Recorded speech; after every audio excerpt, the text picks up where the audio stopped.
So I barely made it into my new slip when the sky opened up.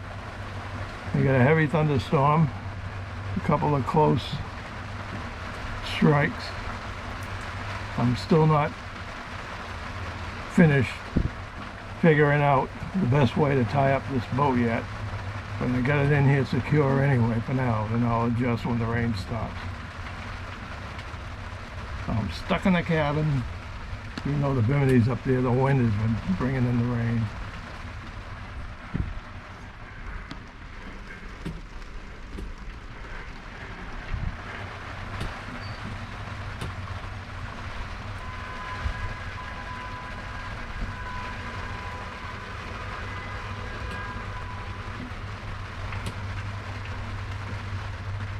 And I forgot my raincoat.